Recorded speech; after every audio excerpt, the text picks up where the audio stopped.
देने के खिलाफ एहतजाज।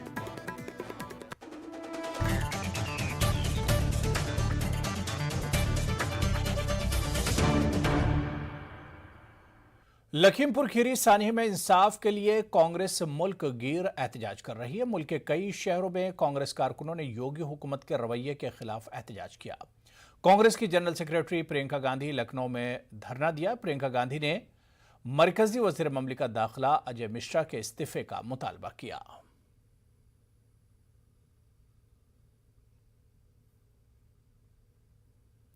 जम्मू कश्मीर में मिलिटेंटों के हमलों में मारे जाने वाले अफराद को खिराज अकीदत पेश करने और इन हमलों की मजम्मत के लिए आज अलीगढ़ मुस्लिम यूनिवर्सिटी में तलबा ने एक कैंडल मार्च निकाला। इस मौके पर तलबा लीडर जानिब हसन ने कहा कि जिस तरह स्कूलों को निशाना बनाया जा रहा है ये किसी भी तरह मुनासिब नहीं।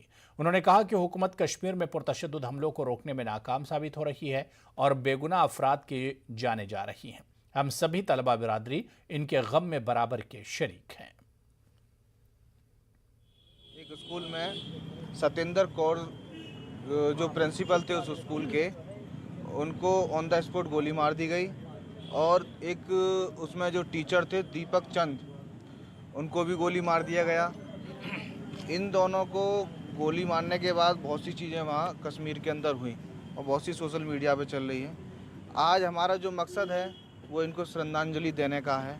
आज हमने जो आर्ट फैकल्टी से लेकर बाबे सैयद तक एक कैंडल मार्च निकाला और हमने इनको जो है श्रद्धांजलि दी। हम अलीगढ़ मुस्लिम यूनिवर्सिटी के छात्र सभी इन परिवार वालों के साथ हैं और हमें बड़ा दुख है कि एक इंस्टीट्यूशन में, एक स्कूल में इस तरीके की घटना कश्मीर के अंदर हो गई। कानपुर में बीजेपी दफ्तर में तकनीकी तालीम के वज़ीर जितिन प्रसाद का बीजेपी कारकुनों ने शानदार इस्तकबाल किया। इस मौके पर जितिन प्रसाद ने मीडिया से बात करते हुए अखिलेश यादव की विजय यात्रा रैली पर कहा कि आवाम उनकी यात्रा को मुस्तरद कर देगी। बहुत परिपक्व है और उसने देखा है कि 5 साल जो ऐतिहासिक काम हुए हैं योगी सरकार में और प्रधानमंत्री नरेंद्र मोदी जी के नेतृत्व में जो ऐतिहासिक देश के लिए ऐसी योजनाएं आई हैं और भारतीय जनता पार्टी का जो कार्य है 24 घंटे 7 दिन और पूरे साल और 5 साल चलते आया है, वो जनता के बीच में है, जग जाहिर है और पूर्ण विश्वास है कि जो अभी चुनाव के दृष्टिकोण से निकलेंगे उन्हें जनता नकार देगी, क्योंकि जनता उन लोगों को चाहती है जो रात दिन मेहनत करके जनता के प्रति प्रतिबद्ध हैं और कार्य।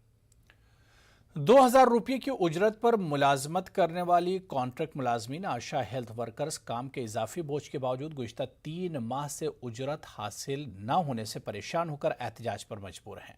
टीकाकारी मुहिम सर्वे से लेकर कोविड मरीजों का घर घर सर्वे की खिदमात अंजाम देने के बावजूद आशा वर्करों को उजरत नहीं दी जा रही है। बहुत कम उजरत पर खिदमात अंजाम देने के बावजूद किसी तरह की सहूलतें न हासिल होने से नाराज मेरठ के सैकड़ों आशा वर्करों ने डीएम और सीएमओ दफ्तर पर एहतजाज करते हुए अपनी परेशानी और मुतालबात पेश किए। जो हम कोविड वैक्सीन का टीकाकरण हो रहा है उसका हमें कोई पैसा नहीं मिलता।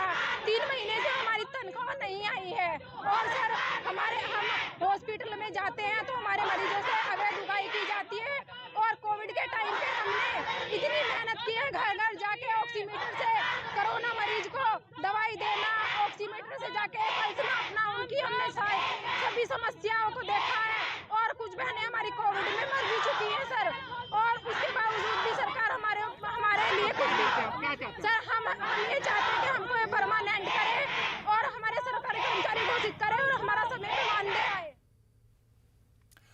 स्टूडेंट्स इस्लामिक ऑर्गेनाइजेशन से वाबस्ता फ्रेटर्निटी मूवमेंट ने मुस्लिम इलाकों में बड़े पैमाने पर वैक्सीनेशन मुहिम शुरू करने का ऐलान किया है। गुज़िश्ता 8 अक्टूबर से इलाहाबाद में मुख्तलिफ मिली तंजीमों की तरफ से एक बड़ी अवामी बेदारी मुहिम की शुरुआत की गई है। इस मुहिम में मुस्लिम तबके के कई सरकर्दा अफराद शामिल हैं। समाजी खिदमात की इस मुहिम में फ्रेटर्निटी मूवमेंट ऑफ इंडिया ने भी शामिल होने का फैसला किया है। तंजीम का कहना है कि वो मुस्लिम इलाकों में वैक्सीनेशन बेदारी मुहिम चलाएगी। तंजीम का कहना है कि कोरोना से बचाव के लिए अभी भी मुस्लिम इलाकों में वैक्सीनेशन की रफ्तार तशवीशनाक हद तक सुस्त रफ्तारी का शिकार है। फ्रेटर्निटी मूवमेंट का यह भी कहना है कि जरूरतमंद मरीजों के लिए मुफ्त ब्लड बैंक का क़याम जल्दी ही किया जाएगा।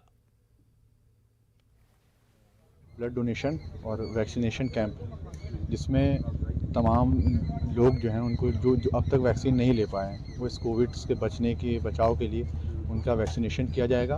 और एक ब्लड बैंक तैयार किया जा रहा है, जहां पर हम लोग 25 से 30 लोगों का ब्लड कलेक्ट करेंगे और उसको हॉस्पिटल्स में रखवाएंगे, ताकि अर्जेंट में जिनको ज़रूरत पड़ती है, नहीं मिल पाता है, तो अपने फैमिली मेम्बर्स के लिए, अपने जानने वालों के लिए हम वहाँ से कलेक्ट कर सकते हैं। जात पात के बजाय माशी पसमानदगी की बुनियादों पर रिजर्वेशन दिए जाने के मुतालबे में मजीद शिद्दत आती जा रही है। इलाहाबाद में रिजर्वेशन कवानीन में तरमीम करने और इसको माशी बुनियादों पर फराहम किए जाने के मुतालबे के साथ एहतजाजी धरना दिया गया। मौजूदा रिजर्वेशन पॉलिसी के खिलाफ मुहिम चलाने वाली तंजीम आरक्षण संशोधन आंदोलन के कारकुनों ने सिविल लाइंस में वाक़ मरकजी चौराहे पर एहतजाजी धरना दिया। कारकुनान का कहना था कि वो रिजर्वेशन के मुखालिफ नहीं है, बल्कि रिजर्वेशन जात पात की बुनियाद पर न देकर माशी पसमानदगी की बुनियाद पर समाज के तमाम तबकात को फराहम किया जाना चाहिए। आरक्षण का विरोध हम नहीं कर रहे हैं, ना ही हमारा किसी जो है जात से विरोध है। आरक्षण जो है सबको मिलना चाहिए जो गरीब हो, क्योंकि गरीब में जो है जैसे क्रीमी लेयर के हैं, ओबीसी में चाहे SC ST में जो आर्थिक रूप से संपन्न है, आरक्षण का लाभ वही ले रहे हैं। जो उनमें गरीब है, तो किसी भी समाज से हो, चाहे SC ST से हो, चाहे OBC से हो, चाहे सवर्ण से हो, वो आरक्षण का लाभ नहीं ले रहे हैं। बाबा साहब भीमराव अम्बेडकर ने जो आरक्षण का सपना देखा था, अभी आरक्षण का मूल उद्देश्य पूरा नहीं हुआ, उसमें कुछ खामियां रह गई है। ऑल इंडिया लेडीज लीग के जरिए शक्ति बंधन प्रोग्राम का इनेकाद किया गया, जिसमें दिल्ली से विनीता भाटिया ने मेहमान खुसूसी की हैसियत से शिरकत की। प्रोग्राम में मुख्तलिफ मैदानों में समाजी खिदमात अंजाम देने वाली खवातीन की सताइश करते हुए इन्हें एजाज से नवाजा गया। इस मौके पर प्रोग्राम के convener all India ladies league के जिम्मेदार शोहरत ने कहा कि हमारी कोशिश है कि ज़्यादा से ज़्यादा खवातीन को बाइख्तियार बनाने के लिए काम करें और ये पैगाम दें कि आज खवातीन किसी से कम नहीं। वहीं मेहमान खुसूसी ने कहा कि मजहब इंसानी और जज्बाती रिश्तों में रुकावट नहीं है। कि हम आज शक्ति बंधन को सेलिब्रेट कर रहे हैं और इस वादे के साथ कि औरत के साथ खड़ी है। अमूमन कहा जाता है कि औरत की दुश्मन है। आज हम औरतों आपस में एक दूसरे के साथ ये वादा कर रहे हैं, एक बैंड पिना रहे हैं that we are the soul sisters and we connect with the souls. और ये इस वादे के साथ हमेशा हम एक दूसरे को ऊपर लाने के लिए साथ हैं। और इस सेलिब्रेशन के साथ साथ हमने एक पैनल डिस्कशन भी रखा, जिसमें हमने बात की कि अपने आप को समझना कितना ज़रूरी है अपनी एक अच्छी ज़िंदगी जीने के लिए। में मन मिलने चाहिए, आपको एक साथी भर के रहना है। आप किस धर्म से बिलोंग करते हो या क्या डिसीजन लेते हो, उससे कोई फ़र्क नहीं पड़ता है।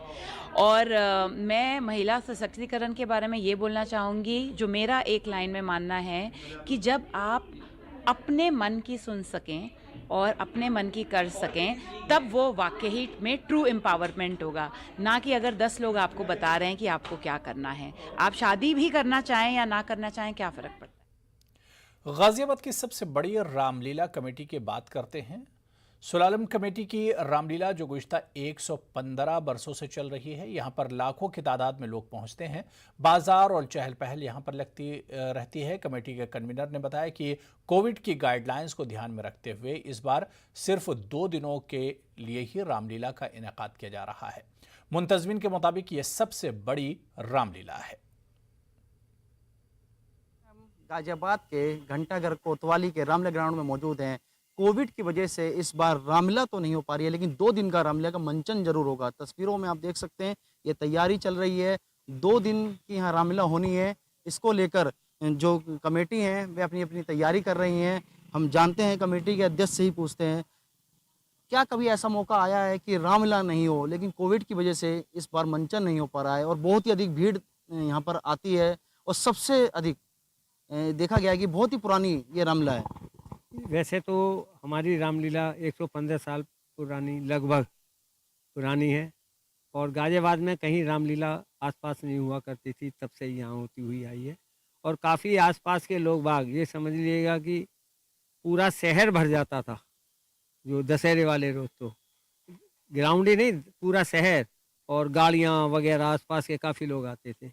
लेकिन आसपास की रामलीलाएं होने लगी हैं, उससे थोड़ा भीड़ कम हो गई है और यहाँ पर 1.5-2 लाख आदमी दशहरे के दिन आ जाता है। इस बार क्या एहतियात दी गई है? 2 दिन के लिए मंचन होना है, तो क्या गाइडलाइंस है? और यहाँ पर जो बाजार लगता था, क्या वह भी लगेगा या नहीं? कोरोना 19 के कारण प्रशासन के भी आदेश थे और हम लोगों ने भी ये निश्चय किया है कि भाई स्वास्थ्य की भावना को देखते हुए, बीमारी को देखते हुए हम कम से कम यहाँ पे गैदरिंग रखें। अच्छा, आपसे जानना चाहेंगे 115 वर्ष पुरानी ये रामलीला है, इसकी क्या विशेषता रही है और कैसे इसकी शुरुआत हुई थी? इसकी शुरुआत श्री सुल्लामल जी ने की थी, लाला जी ने, और उन्हों के नेतृत्व में ही रामलीला हुआ करती थी स्थानीय कलाकारों द्वारा। ये पहले अपना चोपला मंदिर जो है उसके सामने होली वाली गली का चौक है, वहाँ हुआ करती थी 115 साल लगभग। तो यहाँ नवाब साहब थे, नवाब साहब को ढोल नगाड़ों की आवाज़ जो जाती थी, उन्होंने एक दिन जाकर वहाँ स्वयं देखा कि भाई रामलीला का मंचन हो रहा है। तो अगले ही दिन उन्होंने जो है सुल्लामल जी को बुलाया और ये जो ज़मीन जो है गायजादी उन्होंने उपलब्ध कराई। तो हमने जैसे कि बात करी, बाजारों की कोई व्यवस्था नहीं रहेगी और कोरोना गाइडलाइंस को देखते हुए इस रामलीला का आयोजन किया जा रहा है। 2 दिन के लिए मंचन रखा जाएगा और जो भी प्रशासन की तरफ से गाइडलाइंस दी गई है उसका पालन किया जाएगा। रोहित सिंह, न्यूज़ 18, गाजियाबाद। अलीगढ़ मुस्लिम यूनिवर्सिटी के बानी सर सैयद अहमद खान का योम पैदाइश 17 अक्टूबर को मनाया जाएगा। इस साल बानी दरसगाह की विलादत के मौके पर ऑनलाइन मोड में जलसा भी मुनक्किद होगा। ऐसे में कैंपस में रंगो रोगन का काम जारी है, जबकि कैंपस में कोई बाकायदा तकरीब नहीं होनी है। हर साल कैंपस में बानी दरसगाह की विलादत के मौके पर तलबा भी मौजूद होते हैं, लेकिन इस मरतबा न तलबा हैं और न ही क्लासेस ऑफलाइन हो रही हैं। तो थोड़ी साफ सफाई पुताई हो रही है यहाँ पर। तो पूरी यूनिवर्सिटी में? हाँ, पूरी यूनिवर्सिटी का पूरा रोड का है। इस वाले रोड से गेट से लेकर उस वाली गेट तक सब होना है। क्या क्या होगा इसमें? इसमें ये डिवाइडर भी होंगे और ये बाउंड्री सब होनी है। अच्छा, इसमें तो ये हर साल होता है ये? हाँ, ये हर साल होता है। तो क्या किस लिए किया जाता है ये? किस लिए सब्सिडी आता है ना, हर साल होता है, तो इस वजह से होता है पेंट। अच्छा, उन्हें सभी पूरा ही करना है सब। उन्हें काम भी बहुत बढ़िया तरीके से होता है इसमें। कदम चूम लेती है खुद बढ़ के मंजिल, मुसाफिर अगर अपनी हिम्मत न हारे। ये मिसरा अलीगढ़ मुस्लिम यूनिवर्सिटी से ग्रेजुएट करने वाली तालिबा सना अतहर पर सादिक आता है। उन्होंने अपनी फैकल्टी और अपने कोर्स दोनों में ही गोल्ड मेडल हासिल किया है। वो अपनी परवाज यहीं तक नहीं रखना चाहती। उन्होंने अपने शुरुआती दौर में जो ख्वाब देखा था वो आज शर्मिंदा ताबीर हो रहा है। सना अतहर का जर्मनी में कंप्यूटर साइंस के लिए नंबर 1 कही जाने वाली सारलैंड यूनिवर्सिटी में दाखिला हुआ। वो अपना पोस्ट ग्रेजुएट वहीं से मुकम्मल करेंगी। सना की इस कामयाबी पर उनके अहले खाना भी मसरत का इजहार कर रहे हैं। अलीगढ़ मुस्लिम यूनिवर्सिटी से बैचलर्स इन कंप्यूटर एप्लीकेशंस से ग्रेजुएट हूँ और उसमें मैं अपनी पसंद से मैंने ये कोर्स चूज़ किया था और मेरा अभी तक सो फार मैंने जो भी उसमें अचीव किया है वो बहुत अच्छा है, क्योंकि मुझे अपने कोर्स में और अपनी फैकल्टी में दोनों में ही गोल्ड मेडल मिला है। और मैं समझती हूँ कि इसके लिए सबसे ज़्यादा मुझे अगर किसी को क्रेडिट देना चाहिए तो वो मेरे पेरेंट्स हैं और उसके बाद मेरे टीचर्स हैं, मेरी यूनिवर्सिटी है। कोरोना वबा की वजह से अदबी और सकाफती प्रोग्रामों के इनेकाद का सिलसिला भी मुकम्मल तौर पर मुनक़ते हो गया था। इस दौरान शेरी महफिलों और मुशायरों का सिलसिला भी बंद रहा, फिर ऑनलाइन मुशायरों तक महदूद होकर रह गया। लेकिन कोरोना वबा के ख़तरे के कम होने के साथ जहां मुख्तलिफ सियासी और समाजी मजहबी तकरीबात और जलसों के इनेकाद का सिलसिला शुरू हुआ है, वहीं धीरे धीरे अब अदबी महफिलों के ऑफलाइन इनेकाद के सिलसिले की भी शुरुआत की जा रही है। मेरठ में 18 महीने बाद एक शेरी नशिस्त के इनेकाद के जरिए अदबी महफिलों को सजाने के सिलसिले की शुरुआत हुई है। तवील अरसे बाद सजी इस महफिल में मकामी और गैर मकामी शोरा इकराम ने शिरकत की और अपने कलाम से सामईन को महसूस किया। कोरोना के बाद ना लोग घरों से नहीं निकल रहे थे, सब बोरियत हो रहे थे, शायरों को भी अपना मौका नहीं मिल रहा था अपना कलाम सुनाने के लिए। तो हमने इसलिए, क्योंकि अब इलेक्शन भी है, सब जगह चुनाव भी हो रहे हैं, मीटिंगें भी हो रहे हैं, तो भाई हमने कहा कि इसको उर्दू को बढ़ावा कहते थे हम, क्योंकि जब तक अदब वो नहीं रहेगा तो कैसे रहेगा। तो हमने इस चीज़ के लिए ये शुरुआत की है कि जब सब काम हो रहे हैं तो अदब पीछे कैसे रहे। 18 महीने के बाद ये महफिल शुरू हो रही है और इब्तदा है। इंशाअल्लाह प्रोग्राम अब होने शुरू हो गए हैं और आगे भी होते रहेंगे। शायर बिरादरी हमारी कलाम कह रही है, लेकिन क्योंकि घर बैठ गए तो जहन भी कुंद हो जाता है। अब ये प्रोग्राम शुरू हुए हैं तो इससे जहन की ताजगी होगी, अदब की खिदमत होगी और इसी तरीके से ये सिलसिला जारी रहेगा। सबसे पहली बात ये है कि हम लोगों की जो आदत है वो अदब की बात करना, अदबी महफ़िलों में हाज़िर होना, तो एक अलग सी बात हो गई। और फिर देखो, एक शायर वो है कि उसको माहौल मिलना चाहिए जो कि घर में नहीं मिल पाता मुकम्मल तरीके से, क्योंकि जब हम महफ़िल में जाते हैं, मुशायरे में जाते हैं, तो हमें हमारा माहौल मिल जाता है। और ये सिलसिले दोबारा ताज़ा हो जाएं, और जो चीज़ें चली गई हैं उनके लिए तो बड़ा अफसोस है, बड़ा दुख है। वीरान लग रही है ये दुनिया तेरे बगैर, रूठा हुआ है मुझसे सवेरा तेरे बगैर। तो उनके लिए तो ये होता है कि भी तकलीफ़ होती है, जो पुराने रिश्ते हैं, जो पुराने शायर हैं, जो सब लोग चले गए हैं। जी बेशक, अभी देखा 2 साल का ये अरसा रहा कोरोना का, इससे पूरा मुल्क क्या बल्कि पूरी दुनिया दो चार रही।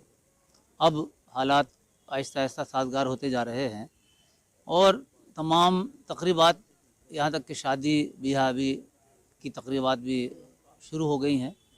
और मेरी हुकूमत से भी ये गुजारिश है और जितने भी एडमिनिस्ट्रेशन के लोग हैं उनसे भी गुजारिश है कि ये अदबी सरगर्मियाँ, ये साहित्यिक आयोजन हमारी मोहब्बत का पैगाम है, एक दूसरे को जोड़ने के लिए, दिलों को जोड़ने का काम करते हैं।